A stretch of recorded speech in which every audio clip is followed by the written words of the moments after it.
Bonjour ladies and gentlemen et nouveaux visiteurs sur la chaîne YouTube, ici Mr Flamingo et bienvenue pour cette vidéo critique du film Cult of Chucky ou en français Le Retour de Chucky. C'est un film qui vient de sortir aujourd'hui même au moment où je fais cette vidéo.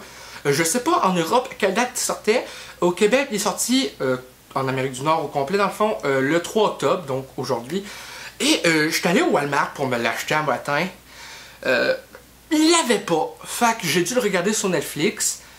Mais comme j'avais pris l'autobus, ça me tentait pas de partir sans rien acheter. Fait que je me suis pris deux petites affaires.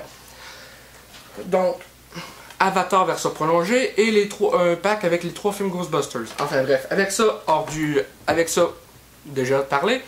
Parlons maintenant du Cult of Chucky. Cult of Chucky se passe, je pense, 4 ans après les événements de Curse of Chucky. Celui-ci sortait encore une fois directement en DVD. Et le film, j'ai quand même vraiment apprécié. Honnêtement, j'ai préféré celui-là à Curse of Chucky. Et ce qui est intéressant avec celui-là, désolé de dévoiler un petit peu du truc, c'est que Chucky, il y en a plus qu'un cette fois-ci. Avant, c'était juste une poupée. Maintenant, ce qui est particulier avec celui-là, c'est que Chucky disperse son âme dans plusieurs poupées. Donc, vraiment, c'est un culte of Chucky, comme le titre l'indique.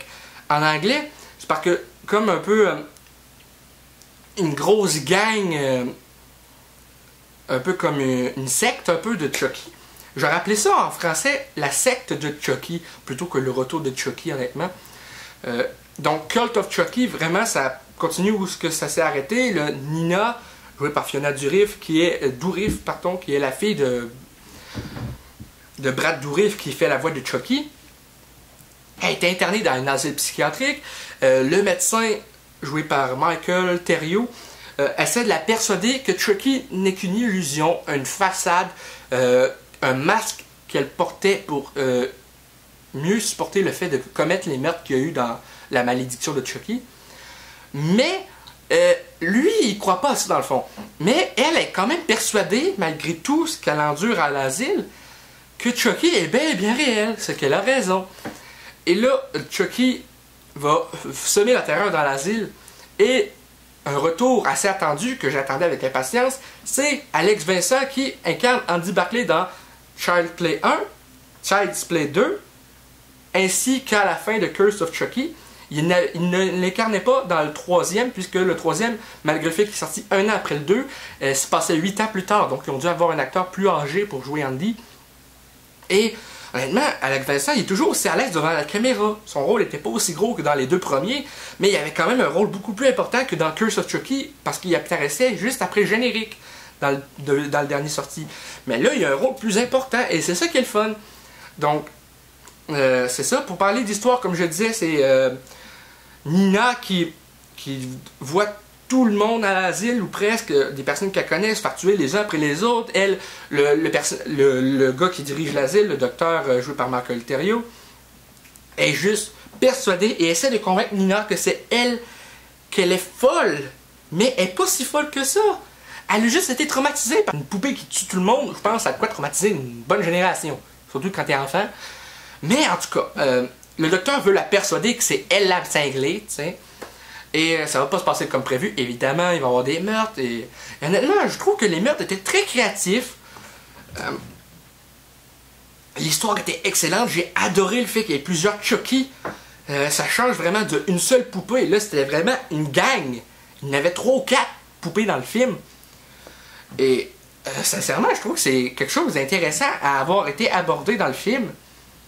Et Brad Dourif, évidemment, le film était en anglais sous-titré en français. Parce que sur Netflix Canada, la plupart des trucs qu'on a sont en anglais. Pas comme en Netflix France et autres. Donc, c'est ça, j'ai trouvé vraiment le film est vraiment bon. C'est pour moi mon préféré de la série, je pense bien. J'ai tout vu, sauf le 3. Sauf Jeu d'enfant 3, dans le fond. Mais il faut que je me rattrape à un moment donné que je le visionne, enfin bref. J'ai simplement aimé le film. Je trouve que c'est un très bon divertissement. Don Mancini, il sait très bien ce qu'il fait. Don Mancini, pour ceux qui ne savent pas, c'est lui qui a créé la franchise. Tom Holland a réalisé le premier, pas le Tom Holland de Spider-Man, non, un autre Tom Holland qui est, lui, réalisateur et qui est dans soixantaine d'années, je pense. a réalisé le premier, mais Don Mancini avait écrit tous les films de la saga et a commencé à réaliser à partir de Génération Chucky, qui est le dernier film Chucky à être sorti au cinéma. Le reste, c'est des direct ou DVD, peu importe. Donc, je pense que la franchise est entre de bonnes mains.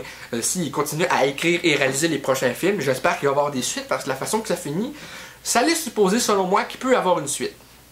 Voire des suites. Sur ce, c'est la fin de cette vidéo critique de Cult of Chucky. J'espère que ça vous a plu. Si c'est le cas, n'hésitez pas à laisser un commentaire. Un petit like, ça fait toujours plaisir. Et un abonnement à la chaîne pour qu'on puisse se retrouver dans les prochaines vidéos. Et pour rejoindre le club et la gang des Flamants Roses. Sur ce, Flamingo out.